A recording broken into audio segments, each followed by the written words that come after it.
لبيك اللهم لبيك لبيك لا شريك لك لبيك إن الحمد والنعمة لك والملك لا شريك لك لبيك اللهم لبيك Bismillahirrahmanirrahim.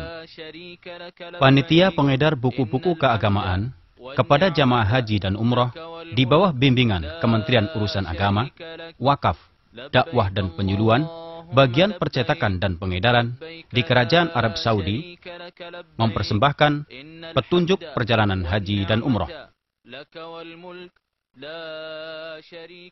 Alhamdulillah Rabbil Alamin wa sallallahu wasallam ala nabiyyina Muhammad. Syekh Muhammad Al-Utsaimin menerangkan, haji adalah salah satu rukun Islam. Tapi atas nikmat Allah, ibadah ini diwajibkan sekali seumur hidup.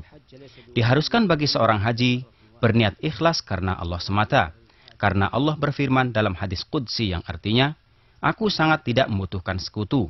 Barang siapa berbuat amalan, sedang ia berbuat sekutu dengan selainku, maka aku tinggalkan dia dan sekutunya." Kedua, harus mengikuti petunjuk Rasulullah Shallallahu Alaihi Wasallam.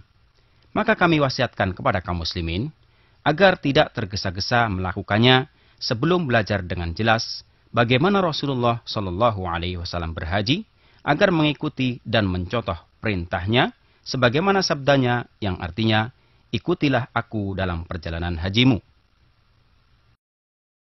وَإِذْ بَوَّأْنَا لِإِبْرَاهِيمَ مَكَانَ الْبَيْتِ أَلَّا تُشْرِكْ بِي شَيْئًا وَطَهِّرْ بَيْتِيَ لِلطَّائِفِينَ وَالْقَائِمِينَ وَالرُّكَّعِ السُّجُودِ وَأَذِّنْ فِي النَّاسِ بِالْحَجِّ يَأْتُوكَ رِجَالًا وعلى كل ضامر يأتين من كل فج عميق. Kota Mekah terdapat di dalamnya Baitullah yang agung, tumpuan hati orang-orang Islam dimanapun mereka berada di dunia ini. Ke tempat itulah mereka menghadap Allah 5 kali sehari semalam dengan penuh khusyuk. Ke tempat itulah umat Islam berdatangan dari berbagai penjuru dunia untuk menunaikan manasik haji mereka, bertawaf di sekeliling Ka'bah yang mulia, yang dibangun Nabiullah Ibrahim alaihissalam atas perintah Tuhannya. Kemudian Allah Subhanahu wa Ta'ala menyuruhnya memanggil manusia untuk beribadah haji, supaya Ka'bah menjadi rumah pertama yang ditetapkan untuk mereka, agar mereka menyembah Allah dengan penuh pengertian dan dengan akidah yang bersih dari kepercayaan yang batil dan keyakinan yang salah. إن أول بيت وضع للناس للذي ببكة مباركا وهدى للعالمين فيه آيات بينات مقام إبراهيم ومن دخله كان آمنا ولله على الناس حج البيت من استطاع إليه سبيلا ومن كفر فإن الله غني عن العالمين. Ketika Allah menghendaki cahaya kebenaran, Allah mengutus Rasulnya yang terakhir, Muhammad Sallallahu Alaihi Wasallam dengan agama yang hak, untuk menerangkan kepada manusia apa yang telah terjadi pada diri mereka di zaman kebodohan dan kesesatan, dan menerangkan kepada mereka ibadah yang benar, sebagaimana tujuan Allah menciptakan jin dan manusia untuk beribadah kepadanya. فقد ثبت عن النبي صلى الله عليه وعلى آله وسلم أنه قال: بني الإسلام على 5: شهادة أن لا إله إلا الله وأن محمد رسول الله وإقام الصلاة وإيتاء الزكاة وصوم رمضان وحج بيت الله الحرام. Jadi, haji adalah salah satu rukun Islam. Tidaklah sempurna Islam seseorang yang berkemampuan sehingga ia melakukannya. Haji adalah rukun Islam yang kelima. Diwajibkan bagi setiap muslim yang baligh, berakal, merdeka, dan mampu dari segi badan dan harta sekali seumur hidup. Di setiap tahun, berjuta umat Islam mendatangi tanah suci Makkah, baik untuk berhaji atau umroh, menunaikan ibadah suci. Pemerintah Arab Saudi, Raja Fahd bin Abdul Aziz hafadzahullah, sebagai pelayan 2 tempat suci, menyadari betapa penting pelayanan kewajiban ini untuk memberi bantuan pelayanan semaksimal mungkin bagi setiap orang yang datang sebagai tamu-tamu Allah. Oleh karena itu, pemerintah Arab Saudi mengerahkan segala kemampuannya, baik fisik maupun mental, dengan memerintahkan seluruh anggota kementerian untuk memberi bantuan pelayanan yang dibutuhkan mereka, baik di bidang kenyamanan maupun keamanan, sesampai mereka di Tanah Suci hingga pulang ke negara mereka. Maka Anda akan merasakan berbagai macam fasilitas, pelayanan dan program yang disediakan demi kenyamanan dan keamanan Anda. Janganlah Anda ragu-ragu menggunakan fasilitas yang ada. Dan kami ucapkan, selamat datang saudara-saudara Muslim, tamu Allah yang mulia di negeri dua Tanah Suci. Al-Hajj ashhurun ma'lumat, faman farada fihinna al-hajj fala rafatha wala fusuqa wala jidala fil hajj. وما تفعلوا من خير يعلمه الله وتزودوا فإن خير الزاد التقوى واتقون يا أولي الألباب. Ada 3 cara menjalankan ibadah haji, yaitu yang disebut ansak. Setiap cara tersebut memiliki sifat dan kewajiban yang harus dikerjakan sehingga menjadi haji yang benar. Ketiga cara tersebut yaitu tamattu', qiran, dan ifrad. Adapun cara yang paling utama adalah tamattu' bagi yang belum membawa binatang sembelihan, yaitu cara manasik yang dianjurkan Rasulullah SAW kepada para sahabatnya. Syekh Muhammad Utsaimin menerangkan, cara tamattu' yaitu berihram untuk umrah di bulan-bulan haji dan bertahalul waktu itu juga dengan menyempurnakan tawaf, sa'i dan bercukur, maka telah halal segala-galanya. Lalu pada hari tarwiyah, berihram untuk haji dari tempatnya, langsung menuju masyair untuk menyempurnakan haji. Wajib baginya membayar haji, bila tidak, berpuasa 10 hari, 3 hari di saat haji, dan 7 hari setelah pulang ke keluarganya. Cara qiran yaitu berihram untuk umrah dan haji. Ucapkanlah niat, labbaika umrah wa hajja. Sesampai di Makkah, bertawaf qudum dan sa'i haji dan umrah. Tetaplah berihram, tidak bertahalul. Kemudian pada hari tarwiyah menuju masyair untuk menyelesaikan haji dan umrah tanpa sa'i karena telah dilakukan setelah tawaf qudum. Wajib membayar haji, bila tidak, berpuasa 10 hari, 3 hari selama hajian, 7 hari setelah pulang ke keluarganya. Adapun cara ifrad yaitu berihram untuk haji. Sesampai di miqat, pakailah ihram dan berniat dengan mengucapkan labbaika hajja. Sesampai di Makkah, lakukan tawaf qudum dan sa'i. Tetaplah berihram sampai menyempurnakan haji. Baginya tidak membayar haji.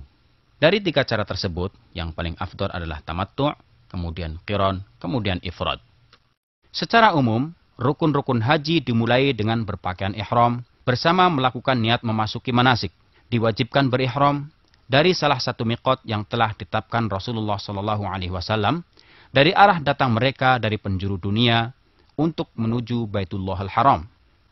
Miqat-miqat yang ditetapkan Rasulullah SAW adalah Dzul Hulaifah, yaitu miqat penduduk Madinah, sekarang disebut Abyar Ali. Al-Juhfah, yaitu miqat penduduk Syam yang terdekat dengan kota Rabi', sekarang mereka berihram dari Rabi'. Qarnul Manazil, yaitu miqat penduduk Najd, sekarang disebut As-Sailul Kabir. Yalamlam, yaitu miqat penduduk Yaman, sekarang mereka berihram dari Sa'diyah. Dzatu Irq, yaitu miqat penduduk Irak. Adapun penduduk Mekah, mereka berihram dari Mekah bila berniat haji. Tapi bila akan berniat umrah, wajib berihram dari Tan'im atau dari mana saja di luar batas tanah haram. Demikian juga penduduk Jeddah, berihram dari Jeddah. Bagi yang melewati miqat-miqat tersebut dengan niat haji atau umrah, wajib memakai ihram dari tempat-tempat tersebut. Barang siapa melewatinya tanpa berihram, harus kembali ke tempat tersebut untuk berihram. Bila tidak, wajib baginya membayar dam dengan memotong kambing di Mekah dan dibagikan kepada fakir Mekah. Bila Anda sampai di miqat lewat darat, seperti mengendarai mobil atau lainnya, disunatkan mandi dan memakai wangian sesampai di tempat tersebut bila mungkin. Kemudian, Pakailah kain ihram yang terdiri dari sarung dan selendang yang suci, warna putih lebih utama. Bagi wanita, boleh memakai pakaian apa saja, yang penting menutup aurat dan tanpa perhiasan. Berniatlah dengan mengucapkan labbaika umrah. Adapun bila Anda menaiki kapal laut atau udara, seperti biasa awak kapal tersebut akan mengumpan kepada penumpangnya sebelum melewati tempat selurus miqat yang akan dilalui dengan waktu yang cukup agar Anda memakai ihram dan berniat manasik. Boleh juga memakai ihram dari rumah sebagai langkah hati-hati. Bila sampai selurus miqat, cukup mengucapkan niat manasik. Disunatkan bagi lelaki membaca talbiyah dengan suara keras, sedang wanita dengan suara lirih. Bacaan talbiyah yaitu labbaik Allahumma labbaik, labbaik la syarika laka labbaik, innal hamda wan ni'mata lak wal mulk la syarika lak. Allahumma labbaik, labbaik la syarika laka labbaik, innal hamda wan ni'mata laka wal mulk. Setelah Anda memakai ihram untuk umrah, berarti telah memasuki ibadah tersebut. Saat itu juga diharamkan melakukan sesuatu yang terlarang selama berihram. Larangan-larangan tersebut yaitu memotong rambut atau kuku walaupun sedikit. Tapi bila rambut Anda rontok tanpa disengaja, atau memotong rambut atau kuku karena lupa, atau tidak tahu hukumnya, maka tidak mengapa. Memakai wewangian di badan atau di ihramnya, tapi tidak mengapa bila ada sisa wangian yang dipakai sebelum berihram. Berburu binatang darat dengan membunuh atau menghalonya, atau menolong orang yang melakukannya. Memotong pepohonan atau tumbuhan hijau di tanah haram. Ini berlaku bagi yang berihram atau tidak. Begitu juga memungut barang temuan, kecuali bermaksud untuk mengumumkannya. Meminang atau menikahi wanita, baik untuk dirinya atau orang lain. Menggauli istri atau memesrainya dengan syahwat. Diharamkan bagi wanita saat berihram memakai kaos tangan dan menutup wajahnya dengan cadar atau kerudung, kecuali bila berhadapan dengan lelaki yang bukan mahrimnya, wajib menutupi wajahnya dengan kerudung atau semacamnya, sebagaimana saat tidak berihram. Menutup kepala dengan ihram atau lainnya yang melekat kepala. Adapun berlindung di bawah payung atau atap kendaraan, atau membawa barang di atas kepala, tidak mengapa. Bila seorang muhrim menutup kepalanya karena lupa atau tidak tahu hukumnya, maka langsung melepas tutup kepalanya saat ingat atau mengetahui hukumnya. Memakai kain yang berjahit untuk menutup seluruh badan atau sebagiannya, seperti jubah, celana, peci, dan sepatu, kecuali bila tidak memiliki kain, boleh memakai celana, atau tidak memiliki sandal, boleh memakai sepatu. Diperbolehkan baginya memakai sandal, cincin, kacamata, jam, alat pendengar, sabuk biasa atau yang bersaku untuk menyimpan uang dan surat. Sebagaimana boleh mengganti kain ihram dan mencucinya, membasuh kepala dan badan. Bila ada rambut yang rontok karena pekerjaan tersebut tanpa disengaja, tidak mengapa baginya. Demikian juga bila terkena luka. Tidak ada sholat khusus setelah berihram sebagaimana yang dilakukan sebagian orang. Wajib bagi jamaah haji dan umrah melakukan apa yang diwajibkan Allah kepadanya dari syariat agama, seperti sholat pada waktunya dengan berjamaah, meninggalkan perbuatan dosa dan maksiat, berkata kotor atau cabul, berdusta dan berbuat fasik sebagaimana layaknya seorang muslim. Sampailah perjalanan kita di Makkah, di mana Baitullah yang suci berada. Disunahkan mandi bagi yang berihram sesampai di Makkah Al-Mukarramah. Saat memasuki Masjidil Haram, dahulukan kaki kanan dengan mengucapkan A'udzubillahil azim wa wajhihil karim wa sultanihil qadim minasyaitonir rajim. Allahumma ftahli abwaaba rahmatik. Sebagaimana disyariatkan membaca doa tersebut saat memasuki semua masjid. Lalu pergilah ke Ka'bah yang suci untuk bertawaf. Disunatkan bagi seorang lelaki muhrim untuk berittiba selama bertawaf, yaitu membiarkan terbuka bahu kanannya dengan memasukkan tengah kain ihramnya ke dalam ketiak kanan, sedang kedua ujungnya diletakkan di atas bahu kirinya. Mulailah tawaf 7 kali putaran, dimulai dari Hajar Aswad. Bila mudah baginya sampai di hajar tersebut, sunnah menciumnya tanpa mengganggu orang lain dengan mendesak dan mendorong, tanpa mencaci maki dan memukul, karena yang demikian adalah salah, karena menyakiti sesama muslim. Cukup baginya memberi isyarat ke Hajar Aswad dari jauh dan mengucap Allahu Akbar. Kemudian memulai tawaf dengan berzikir, beristighfar dan berdoa yang dikehendaki, atau membaca Al-Quran tanpa mengangkat suara dengan doa khusus, sebagaimana yang dilakukan sebagian orang, karena yang demikian mengganggu orang lain dalam bertawaf. Bila sampai di rukun Yamani, sunnah menyalaminya dengan tangan bila mudah bagi Anda. Jangan menciumnya atau mengusapnya seperti yang dilakukan sebagian orang, karena hal ini bertentangan dengan sunnah Rasulullah Shallallahu Alaihi Wasallam. Bila tidak bisa menyalaminya, maka lewatilah rukun tersebut tanpa beri isyarat atau bertakbir. Dan sunnah baginya mengucapkan doa di antara rukun Yamani dan Hajar Aswad, Rabbana atina fid dunya hasanah wa fil akhirati hasanah wa qina adzabannar. Demikianlah seorang haji menyempurnakan tawafnya sebagaimana ia mulai sebanyak 7 putaran, dimulai dan diakhiri di Hajar Aswad pada setiap putaran. Disunahkan romel, yaitu lari-lari dengan langkah kecil pada 3 putaran pertama saat tawaf kudum. Ada beberapa kesalahan dari jamaah haji dan umroh di saat bertawaf di Ka'bah. Di antaranya, masuk ke dalam hijir saat bertawaf dengan keyakinan bahwa ini termasuk tawaf, padahal membatalkannya karena berkurang tawafnya dan berarti bertawaf di sebagian Ka'bah. Termasuk kesalahan juga mengusap semua ujung Ka'bah, bahkan semua dindingnya, memegangi kain dan pintunya serta makam Ibrahim. Semua itu tidak boleh karena merupakan bid'ah yang tidak ada aslinya dalam syariat dan tidak dikerjakan Rasulullah SAW. Tidak boleh mengangkat suara saat bertawaf karena mengganggu orang-orang lain. Termasuk kesalahan juga, jemaah haji wanita berdesak-desakan dengan jemaah haji pria, khususnya pada Hajar Aswad dan makam Ibrahim, yang seharusnya dihindari. Bila selesai tawaf, kembalikan posisi selendang ihram Anda dengan menutupkan kembali ke bahu kanan Anda. Sunnah muakkadah hukumnya melakukan sholat 2 rakaat setelah selesai tawaf di belakang makam Ibrahim bila mungkin. Bila tidak bisa, dirikan sholat dimanapun di dalam Masjidil Haram dengan membaca Qul ya ayyuhal kafirun setelah Al-Fatihah pada rakaat pertama dan Qul huwallahu ahad setelah Al-Fatihah pada rakaat kedua. Bila membaca selain surat tersebut, boleh hukumnya. Kemudian keluar menuju sofa untuk melakukan sa'i.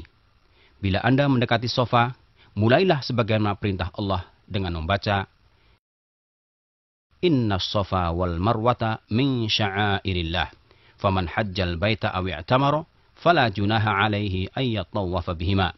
Wa man tatawwa'a khairan fa innallaha syakirun alim. Naiklah ke atasnya dengan menghadap Ka'bah. Bacalah tahmid dan takbir 3 kali. Angkatlah kedua tangan saat berdoa. Bacalah sebanyak 3 kali. La ilaha illallah wahdahu la syarikalah. Lahul mulku wa lahul hamdu. Wa huwa ala kulli syai'in qadir. La ilaha illallah wahdah. Anjaza wa'dah. Wa nasara abdah. Wa hazamal ahzaba wahdah. Berdoalah di antara ketiganya dengan doa yang Anda kehendaki. Bila membacanya lebih singkat, boleh hukumnya. Tidak perlu mengangkat tangan kecuali bila berdoa dan tidak perlu memberi isyarat ke Ka'bah saat bertakbir karena ini merupakan kesalahan yang banyak dilakukan para jamaah haji. Lalu turunlah dari sofa dengan tenang sambil berdoa, baik untuk Anda, keluarga, dan sesama muslim. Bila sampai di alamat hijau pertama, bagi laki-laki disunahkan berjalan cepat sampai ke alamat hijau kedua. Wanita tidak disyariatkan. Kemudian berjalan biasa sampai ke Marwah. Setelah Anda sampai di Marwah, bacalah zikir dan doa seperti yang Anda kerjakan di sofa dengan menghadap Ka'bah. Setelah itu turunlah dengan tenang dan penuh zikir, sampai ke alamat hijau. Lakukan jalan cepat kembali sampai ke alamat hijau berikutnya, lalu jalan biasa menaiki Shafa. Kerjakanlah sebanyak 7 putaran dengan hitungan. Perjalanan Anda dari Shafa ke Marwah terhitung 1 putaran. Kembali Anda dari Marwah ke Shafa 1 putaran juga. Bila Anda sakit atau lemah, tidak mampu berjalan di tengah perjalanan sa'i, dibolehkan memakai kursi dorong atau tandu. Dibolehkan juga bagi wanita yang haid atau nifas melakukan sa'i tanpa tawaf, karena pada dasarnya tempat sa'i tidak termasuk Masjidil Haram. Termasuk kesalahan, wanita berjalan cepat saat sa'i di antara 2 alamat hijau. Setelah selesai 7 putaran sa'i, bagi lelaki yang melakukan haji tamattu memendekkan rambutnya secara menyeluruh, sedang bagi wanita memotong ujung-ujung rambutnya kira-kira sepanjang ujung jari. Dengan demikian, sempurnalah pekerjaan umroh bagi yang melakukan haji tamattu, dan dibolehkan segala sesuatu yang dilarang selama berihram. Syekh Muhammad Al-Utsaimin mengatakan, disunahkan memperbanyak bacaan talbiyah bagi yang berniat umroh mulai saat berihram sampai akan bertawaf. Adapun bagi yang berniat haji, mulai saat berihram sampai akan melempar Jamratul Aqabah tanggal 10 Dzulhijjah. Labbaik Allahumma labbaik, labbaik la syarika laka labbaik, innal hamda wan ni'mata laka wal mulk la syarika lak. Tanggal 8 Dzulhijjah, hari Tarwiyah. Di hari ini, jamaah haji dari berbagai cara manasik mereka, baik tamattu, qiron maupun ifrad, menuju Mina, mengikuti sunnah Mustafa SAW. Disunatkan menuju Mina sebelum duhur. Mereka mendirikan sholat duhur, asar, maghrib, isya dan fajar dengan memendekkan yang 4 rakaat tanpa jamak. Tidak ada perbedaan antara dalam hal ini, baik penduduk Mekah atau lainnya. Sunat bagi mereka bermalam di Mina hari ini, yaitu hari Tarwiyah, sehingga menjalankan sholat fajar 9 Dzulhijjah, menanti hingga terbit matahari, lalu berjalan ke Arafah dengan tenang dan sakinah, dengan bertalbiyah dan bertakbir. Tanggal 9 Dzulhijjah, hari Arafah. Berbondong-bondong jamaah haji menuju Arafah di hari yang disaksikan ini. Hari yang Rasulullah mensifatinya sebagai sebaik-baik hari.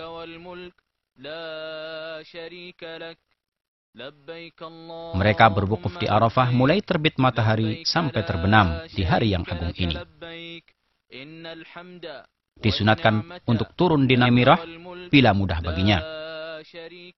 Bila tidak, harus yakin bahwa ia berada di dalam batas Arafah dengan melihat tanda-tanda yang menerangkan batasannya. Arafah semua adalah tempat berwukuf. Di hari yang agung ini, gunakan kesempatan untuk menyibukkan diri dengan bertalbiyah dan zikir. Perbanyaklah istighfar, takbir dan tahlil, menghadap Allah Subhanahu wa taala dengan khusyuk dan berserah diri. Bersungguhlah dalam berdoa baik untuk Anda, istri, anak-anak dan saudara muslim. Bila tiba saat zuhur, seorang imam berkhutbah di hadapan manusia, mengingatkan, menasihati dan membimbing mereka. Kemudian dilanjutkan dengan mengimami mereka sholat duhur dan asar, dijamak dan diqashar, sebagaimana yang dikerjakan Rasulullah SAW, tanpa sholat sunnah apapun, baik sebelum, sesudah, atau di antara keduanya. Hindarilah perbuatan yang habiskan waktu, tanpa pahala di hari yang agung ini, dan tempat yang mulia. Kesalahan-kesalahan yang dilakukan sebagian jamaah, di antaranya, turun di luar batas Arafah, dan menetap di tempat tersebut hingga terbenam matahari, kemudian keluar menuju Muzdalifah. Keluar dari Arafah sebelum terbenam matahari. Ini tidak boleh karena bertentangan dengan yang dikerjakan Rasulullah SAW. Saling dorong dan mendesak untuk naik ke Gunung Arafah, untuk sampai di puncaknya, guna mengusapnya dan sholat di sana. Ini termasuk bid'ah yang tidak ada asalnya dalam syariat, di samping bisa mengganggu kesehatan badan. Menghadap Gunung Arafah saat berdoa, yang sunnah adalah menghadap kiblat. Allahumma inni a'udhu bika minal kufri wal faqr, wa min azabil qabr. La ilaha illa ant.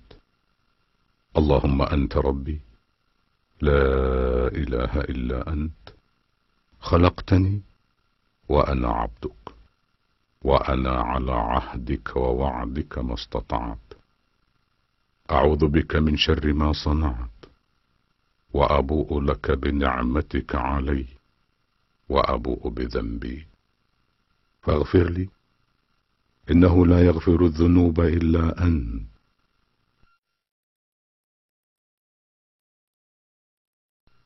ليس عليكم جناح أن تبتغوا فضلا من ربكم فإذا أفضتم من عرفات فاذكروا الله عند المشعر الحرام واذكروه كما هداكم وإن كنتم من قبله لمن الضالين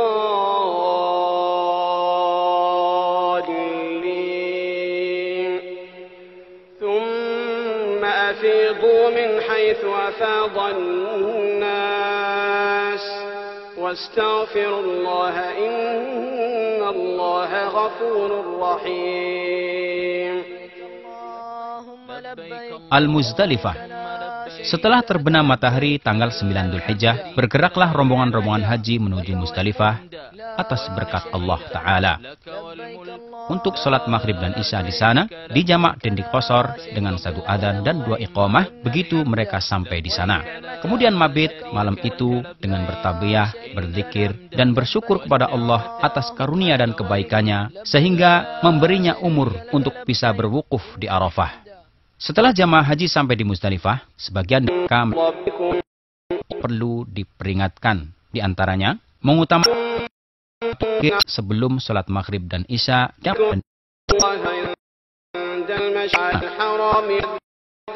mereka bahwa kerikil harus didapatkan di Muzdalifah adalah merupakan kesalahan yang tidak pantas terjadi.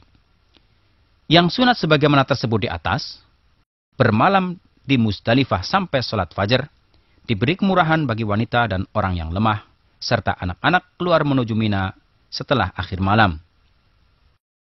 Setelah sholat fajar, dianjurkan untuk berhenti di Masy'aril Haram, yaitu gunung di Muzdalifah, atau di mana saja di Muzdalifah, untuk berdoa, menghadap kiblat, berzikir, takbir, dan doa yang mudah baginya, kemudian mencari 7 batu kerikil yang lebih besar dari kacang, untuk melempar Jamratul Aqabah Kubro. Setelah selesai tawaf ifadah di hari Nahar, diperbolehkan semua yang terlarang sampai masalah wanita. Kemudian bermalam di Mina selama 3 hari tasyrik, yaitu malam 11, 12, dan 13 Dzulhijjah. Bagi yang terburu-buru, boleh baginya bermalam selama 2 malam saja, sebagaimana firman Allah dalam Al-Quran. واذكروا الله في أيام معدودات فمن تعجل في يومين فلا إثم عليه ومن تأخر فلا إثم عليه لمن اتقى واتقوا الله واعلموا أنكم إليه تحشرون. Adapun waktu melempar ketiga jamrot diwajibkan setelah matahari condong dengan bertakbir pada setiap lemparan. Disunatkan berhenti menghadap kiblat untuk berdoa setelah melempar jamrot sughra dan wusta, dan tidak disunahkan setelah melempar jamrot kubro atau aqabah. Barang siapa berniat mabit di Mina selama 2 malam, wajib baginya melempar ketiga jamrot di hari 11 dan 12, kemudian keluar dari Mina sebelum terbenam matahari. Bila ia masih berada di Mina setelah terbenam matahari, maka wajib baginya bermabit di Mina malam ke-13 dan melempar ketiga jamrot di hari ke-13.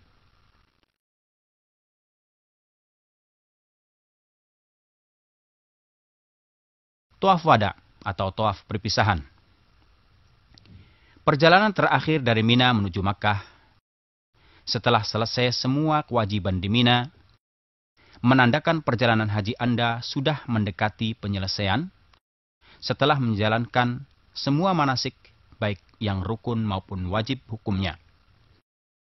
Maka tawaf wada adalah akhir kewajiban Anda di Ka'bah. Sebagaimana sabda Rasulullah Shallallahu Alaihi Wasallam yang artinya, janganlah seseorang darimu pergi sebelum menjadikan akhir perjumpaannya di Ka'bah. Tawaf ini wajib dikerjakan sebelum meninggalkan Makkah bila akan kembali ke tanah air. Tidak ada keringanan untuk meninggalkannya, kecuali bagi wanita yang sedang haid atau nifas.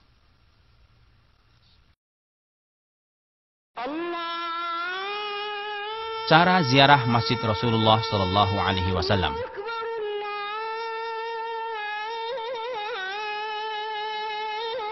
Kota Madinah adalah tempat hijrah Nabi Muhammad Sallallahu Alaihi Wasallam, di mana baginda Rasulullah Shallallahu Alaihi Wasallam menganjurkan umatnya untuk mengunjungi masjidnya yang mulia, yaitu salah satu dari 3 masjid yang dianjurkan untuk mempersiapkan bekal demi mengunjunginya. Rasulullah Shallallahu Alaihi Wasallam bersabda, tidak dianjurkan untuk mempersiapkan bekal perjalanan kecuali untuk mengunjungi 3 masjid, yaitu Masjidil Haram, Masjid saya ini, dan Masjidil Aqsa. Perlu Anda ketahui bahwa ziarah Masjid Nabawi bukan termasuk syarat atau kewajiban haji. Bahkan tidak ada hubungannya dengan haji, jadi tidak perlu berihram. Ziarah ini disyariatkan kapan saja waktunya sepanjang tahun. Tapi bila seseorang telah dikabulkan dan dimudahkan Allah sampai di tanah suci, maka disunatkan pergi mengunjungi masjidnya untuk sholat di dalamnya. Karena sholat di Masjid Nabawi lebih baik daripada 1000 kali sholat di masjid lain, kecuali di Masjidil Haram. Sholat di Masjidil Haram lebih baik daripada 100.000 kali sholat. Kemudian, bersalam kepada Rasulullah Sallallahu Alaihi Wasallam. Bila Anda sampai di depan Masjid Nabawi, dahulukan kaki kanan untuk memasukinya. Bacalah bismillah, sholawat kepada Rasulullah, dan mohonlah kepada Allah agar dibukakan pintu-pintu rahmatnya. Dengan berdoa, أعوذ بالله العظيم ووجهه الكريم وسلطانه القديم من الشيطان الرجيم اللهم افتح لي أبواب رحمتك. Sebagaimana disunatkan, membaca doa tersebut bila akan memasuki masjid manapun. Setelah itu, dirikan sholat 2 rakaat tahiyatul masjid. Lebih utama bila dilakukan di Raudhah. Bila tidak mungkin, sholatlah dimanapun di dalam Masjid Nabawi. Kemudian, pergilah ke kubur Rasulullah SAW. Berdirilah dengan menghadap ke arahnya.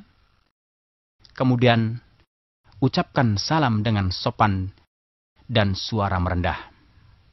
Assalamu alayka ayyuhan nabiy wa rahmatullahi wa barakatuh.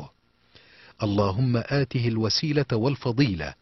Wab'athhu al-maqam al-mahmud alladhi wa'adtah. Allahumma juzihi an ummatihi afdal al-jaza'. Kemudian, bergeserlah sedikit ke arah kanan, agar dapat berdiri di hadapan kubur Abu Bakar Siddiq radhiyallahu anhu, ucapkan salam kepadanya, dan berdoalah memohon ampunan dan rahmat Allah untuknya. Kemudian, bergeser lagi sedikit ke kanan, agar dapat berdiri di hadapan kubur Umar radhiyallahu anhu, ucapkanlah salam dan berdoa untuknya. Sebagian dari penziarah Masjid Nabawi melakukan kesalahan yang termasuk bid'ah, yang tidak ada asalnya, dan tidak ada tuntunan dari para sahabatnya. Di antaranya, mengusap jendela-jendela kamar dan dinding-dinding masjid, menghadap kubur saat berdoa, sedang yang benar adalah menghadap kiblat saat berdoa. Disunatkan setelah itu, berziarah ke kuburan Baqi', di mana banyak dikuburkan sahabat Rasulullah SAW, di antaranya Khalifah ketiga, Uthman bin Affan radhiyallahu anhu. Sebagaimana disunatkan ziarah ke kubur para syuhada perang Uhud, di antaranya tuan para syuhada, yaitu Hamzah bin Abdul Muttalib radhiyallahu anhu. Ucapkanlah salam kepada mereka, sebagaimana Rasulullah Shallallahu Alaihi Wasallam mengajarkannya kepada para sahabatnya. Assalamu alaikum ahlad diyari minal mu'minin wal muslimin, wa inna insya'allahu bikum lahiqun. Nas'alullaha lana wa lakumul afiyah. Disunatkan pula, selama Anda masih berada di Madinah, pergi ke Masjid Quba dalam keadaan suci, yaitu masjid pertama yang dibangun dalam Islam. Tujuannya adalah untuk sholat di dalamnya, sebagaimana Rasulullah SAW mengamalkannya dan menganjurkan pengikutnya untuk berbuat demikian. Setelah itu semua, di Madinah tidak ada masjid atau tempat yang disunatkan untuk mengunjunginya. Maka Anda tidak perlu bersusah payah untuk pergi ke sana kemari karena tidak terhitung berpahala.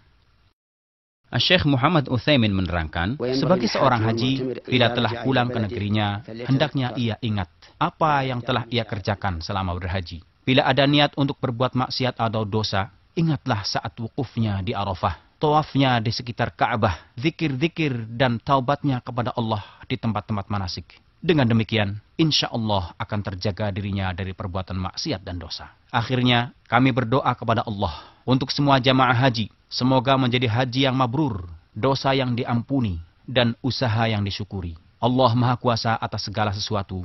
Salat dan salam kepada Rasulullah, keluarga dan para sahabatnya.